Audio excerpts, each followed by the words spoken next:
It's my great pleasure to welcome Professor Maurice Brown, who in the endocrinology world definitely does not need an introduction, is a professor of endocrine hypertension at Barts. He's also in the nephrology world, in the cardiology world, very well known, and is best placed to speak now about hypertension. Thank you very much, Maurice.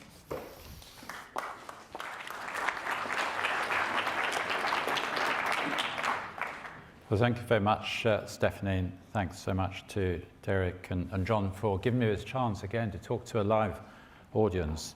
The first time, I think, in almost 2 years. And I feel a touch of the same nerves as I was remembering. It must be almost 45 years to the day that I first came to this college to do the membership exam.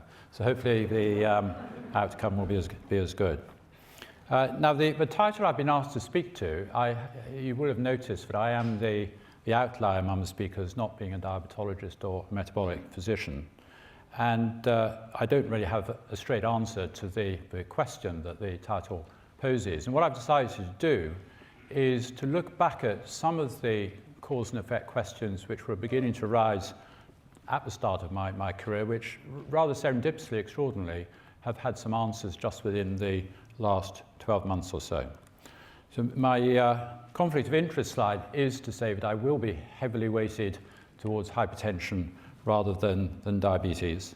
And since most of my waking hours on the hypertension front now are taken up thinking about primary aldosteronism, there is one stray slide gets in there, which probably isn't terribly relevant, but I have to declare the conflict that's shown here.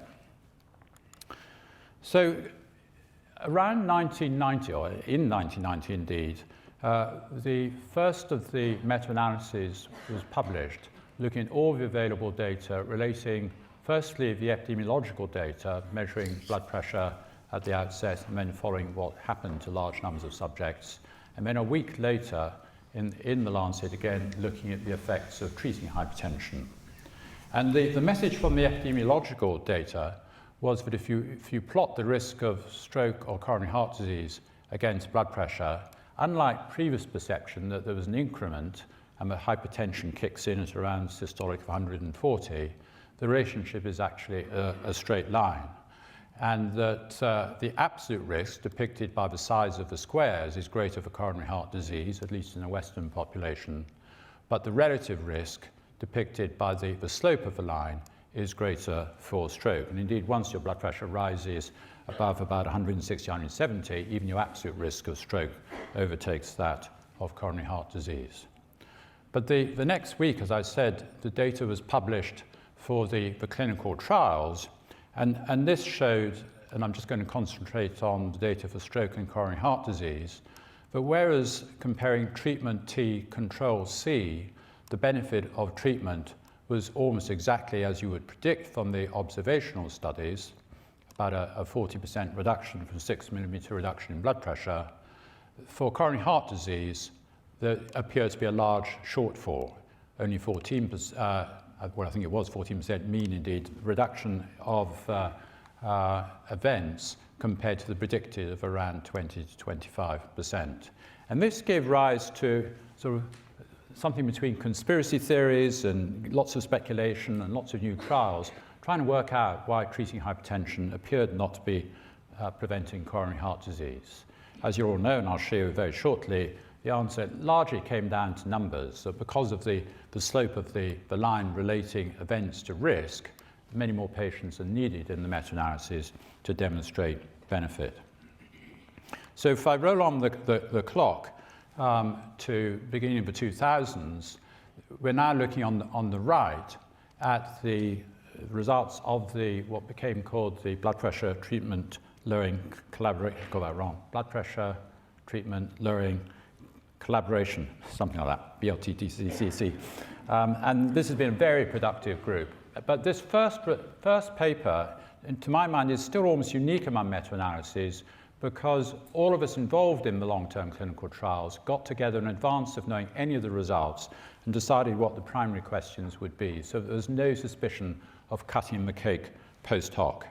And the bottom line from this first publication in 2003 was that if you, again, look at the relative risk against the difference in blood pressure between the various treatment arms of studies, once again you see that the slope of the line for coronary heart disease is shallower than that for stroke.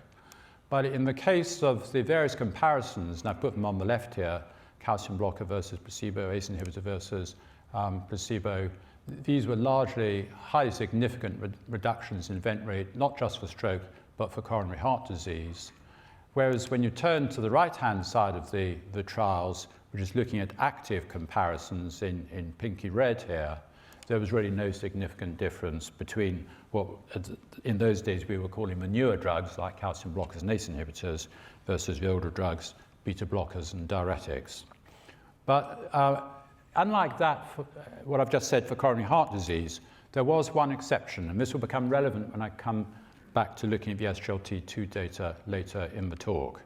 And the one exception is heart failure, where you can see that in the comparison of calcium blocker against either diuretics or beta blockers, the diuretic, and it's probably the diuretics in particular, is highly effective compared to the calcium blockers at preventing heart failure, as indeed were ACE inhibitors.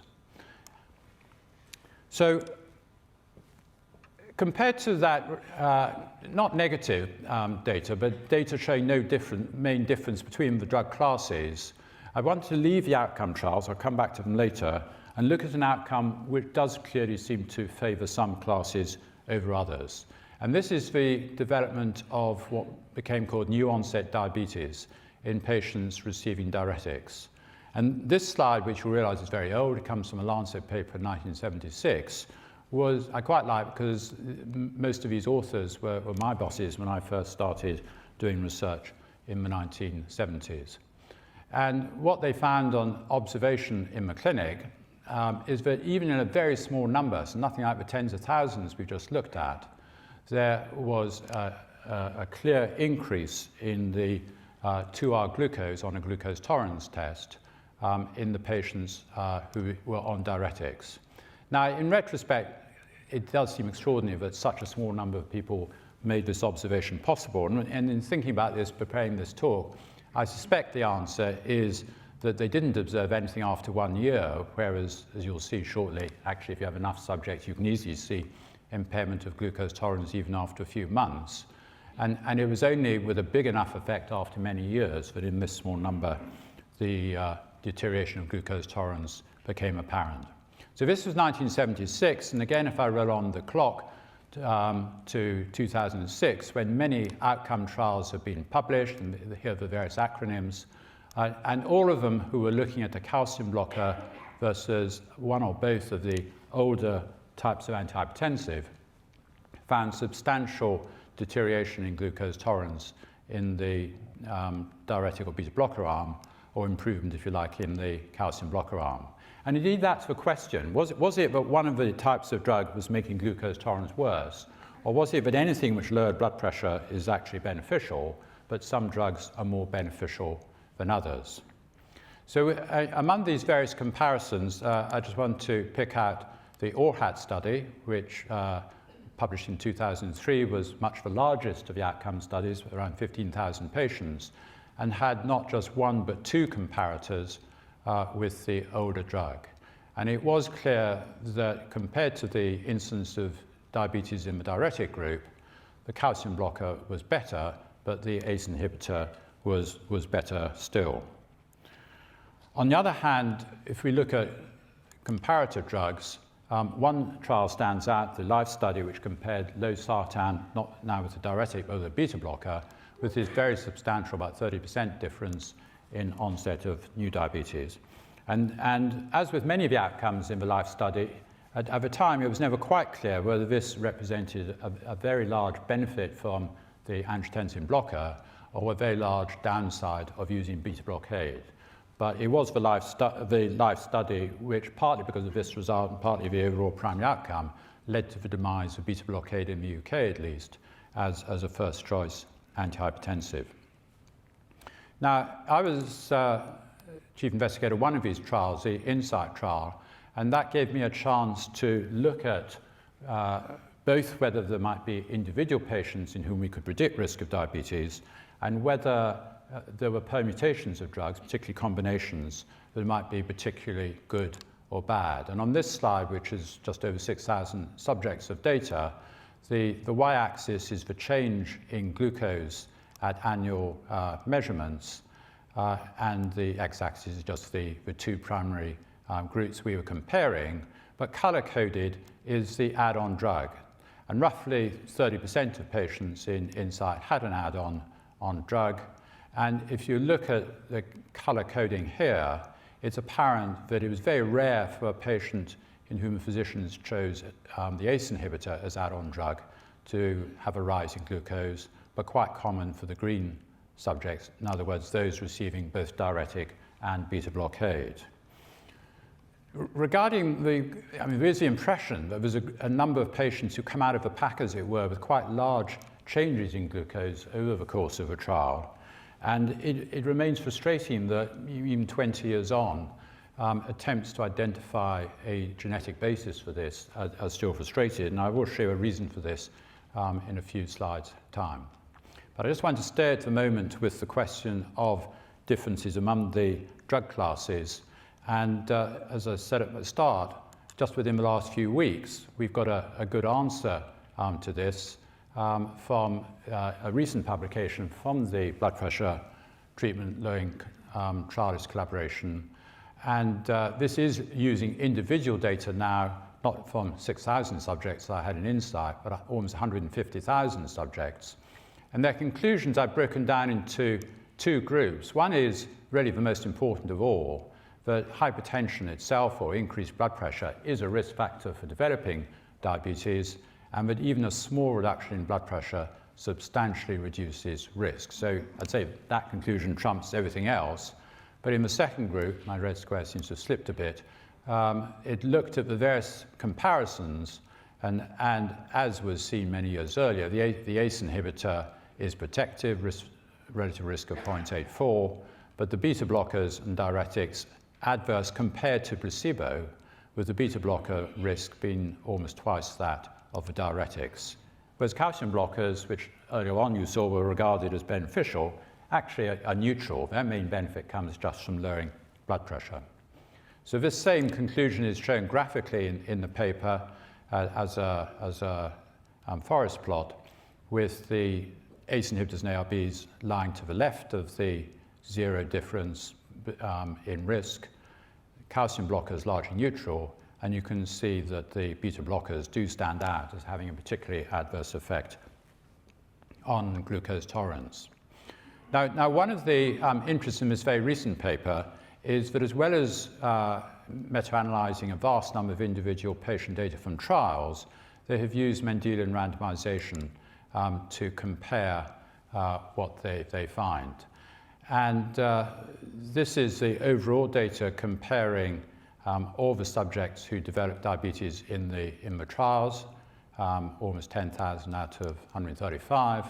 And this is the predicted effect of antihypertensive treatment using Mendelian randomization around a whole series of loci, which we now know regulate blood pressure. And you can see remarkably the two reach identical conclusions. So the authors use this as a bit of a positive control of what they then go on to look at, which is whether there is a causal relationship between different drug classes and the risk of diabetes. So it's the same paper, and I've just written on this. What we're now looking at is predictions for Mendelian randomization. And I should say, for those who are not quite clear what this means, when we do a drug trial, someone tosses a coin and patients get assigned to group A or group B. In Mendelian randomization, the notion is that at the time subjects are conceived, genetics has tossed a coin, and either they inherit the grandfather's or grandmother's component of each parent's genes. So it's a randomized assignment of your genes, and if one of those alleles codes for a smaller or greater amount of a relevant target protein, then you can use that to assess cause and effect risk. So you'll see that for coronary heart disease, Mendelian randomization predicts benefit from all these classes, although for diuretics, strangely, after 50, 60 years, there's still no clear assignment from diuretics. And I think it comes back to the point I mentioned looking at my INSIGHT data, that we just don't have the right loci in target genes for diuretics that are common enough or high enough penetrance to allow them to be used as a tool in Mendelian randomisation or genetic analysis. But for the other classes, we can now look at the prediction of whether these drugs cause increased or reduced risk of diabetes. And you can see that for the ACE inhibitors, ARBs, there's a significant protection against risk of diabetes. For beta blockade, it's clearly adverse with a relative risk of 1.2, calcium blockers neutral, and diuretics, once again, genetics doesn't help. So I'd like, sort of tongue-in-cheek, to look back again where I started with the ABCD rule in the late 1990s, where I looked at patients' response to the four main drug classes, and at that stage reached the conclusion that for the two older classes, B and D, there was an alternative, but the alternative was different in each case. And then as ABCD evolved doing various renditions of the NICE guideline, and as most of you all know, it's now AC with both B and D dropping out. And that's largely because of this risk of new onset diabetes. And for many years, really until this recent rendition of the trialist collaboration individual patient data, I've had a simplistic notion that the difference between what we used to call the older and newer drugs was that the older drugs, beta blockers and diuretics, in one way or another, are reducing the amount of blood that is flowing to target organs for insulin action, whereas the ACE inhibitors and calcium blockers are in one way or another vasodilatory and therefore increasing the possibility of insulin stimulating glucose uptake into tissues. But if we look now at the difference between beta blockers and diuretics and the difference between calcium blockers and diuretics, I'm not sure that that very simplistic explanation still holds. And it's remarkable that we don't really yet have a good explanation for why diuretics and beta blockers appear to be adverse. But the next topic I'd like to address in my talk is the slight elephant in the room, which is, okay, I've been talking a lot about thiazide diuretics, but there are other drugs which act as diuretics, the so-called potassium-sparing diuretics. And one of my takeaway lines from this talk is going to be that Amiloride is one of the most underused drugs in medicine. And this slide looks at data from one of the three so-called pathway trials that I led on behalf of the British Hypertension Society a few years ago. And in this, some 400 subjects were randomly assigned to a thiazide, Amiloride, or half-dose combination. And as you would expect, you see a rise in potassium and Amiloride, fall on thiazide, and the two cancel each other out.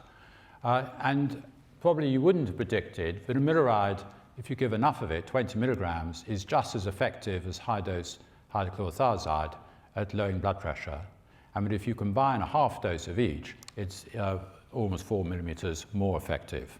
And for me, that combination is one that we should be using much more. Just to emphasize how valuable Amiloride is as an antihypertensive, I put in one slide from one of the other pathway studies from resistant hypertensives, where the bottom line was how effective spironolactone is in lowering systolic and diastolic pressure compared to other agents that are sometimes used in resistant hypertension. But we also, in a run-out from that study, changed patient to Amiloride, and you can see that Amiloride was just as effective as spironolactone, with a high degree of correlation between them. And the final slide from this section, looking at the effect of Amiloride on glucose tolerance, which was actually the primary outcome of the Pathway 3 trial. So here is the change in the 2-hour glucose on glucose tolerance over 24 weeks. And you remember I said earlier, if you have enough subjects, you don't need to wait 6 years to see an effect of the thiazide. The thiazide increases glucose tolerance, the 2-hour glucose on glucose tolerance, but Amiloride reduces it almost as much, I dare say, as a sulfonylurea, and even the combination achieved a significant reduction in the 2-hour glucose. So it's one of the reasons why I think rather than relegating diuretics to third line, as in the current NICE guideline, we should be giving consideration to greater use of potassium-sparing diuretics. I said at the start I had one slide just plugging aldosterone, which I think could be one of the important mediators between hypertension and risk of cardiovascular disease. Remarkably little in the literature where this is measured in the big studies, and you'll see I've had to go back to almost 10 years for a study which was comparing different angiotensin blockers and showing a correlation between left ventricular mass and aldosterone.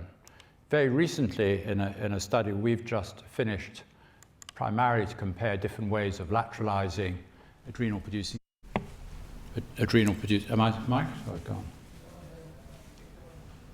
Okay. Adrenal producing adenomas.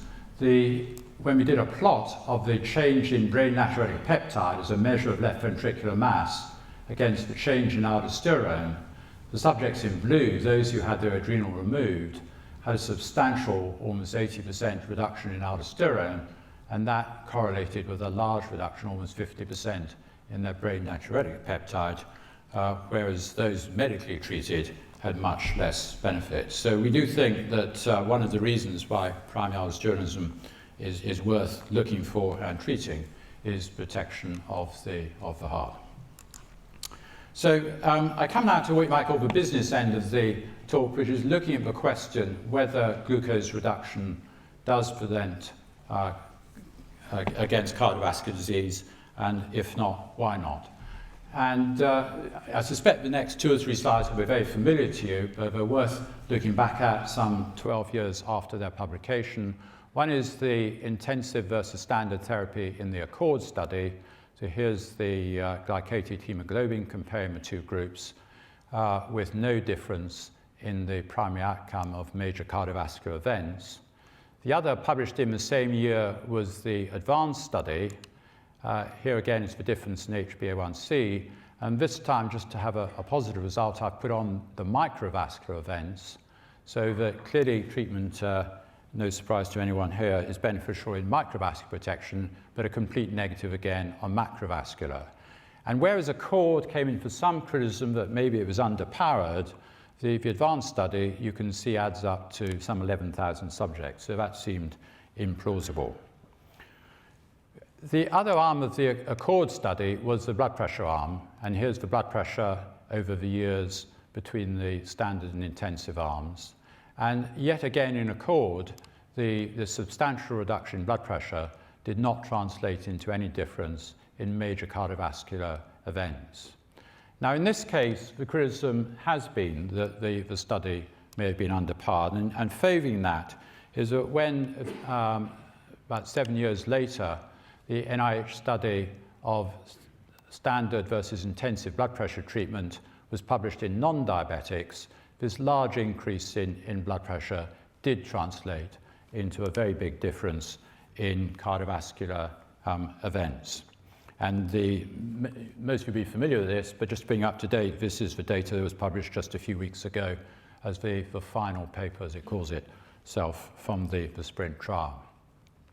So there was discussion about how conceivably the diabetics could be different from the non-diabetics. And again, I'm helped by a recent study just published from China, very similar design to the SPRINT study, where patients were randomized to standard or intensive treatment. But in this case, diabetics were included. In fact, almost 20% of both groups are diabetic. And the STEP study, as it's called, noticed the same large difference in major cardiovascular events as the SPRINT study did previously. Now, a bit frustratingly, this paper does not have a forest plot breaking patients down into diabetics and non-diabetics. It would seem surprising if the diabetics here, contributing 20% of subjects, didn't have a benefit, and I'm sure in follow-up we'll see the forest plot. But it's worth saying that if you go back many years to the blood pressure treatment trialist collaboration, in 2005, they did compare diabetics and non-diabetics in all the studies published at that stage, with the bottom line that there was no difference in the benefits of antihypertensive treatment between diabetics and non-diabetics.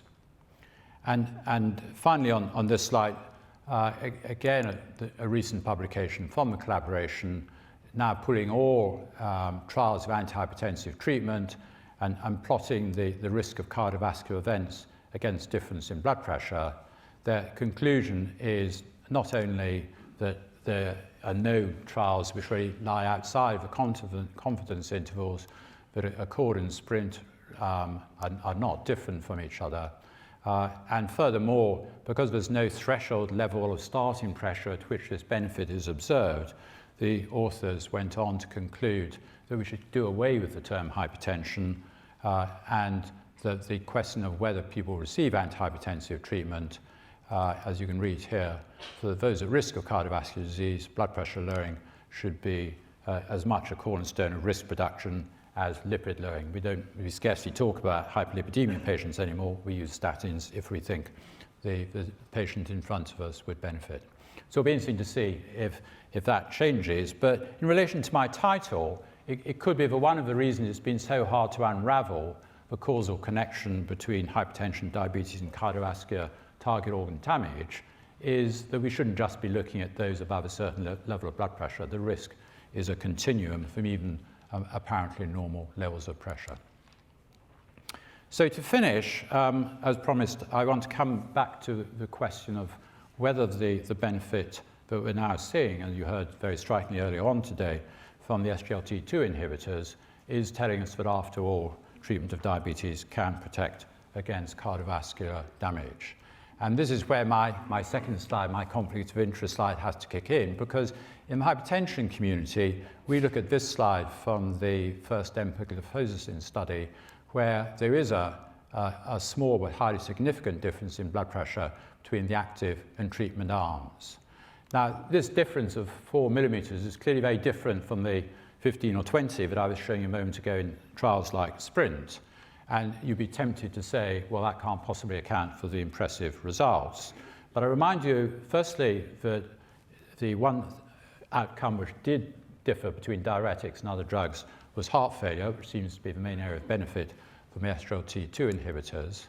And then a bit of data which may be new to most of you, that there appears to be, in retrospective, and you'll see in a moment, prospective studies, a very steep U-shaped curve relating the level of potassium to the risk of cardiovascular outcomes.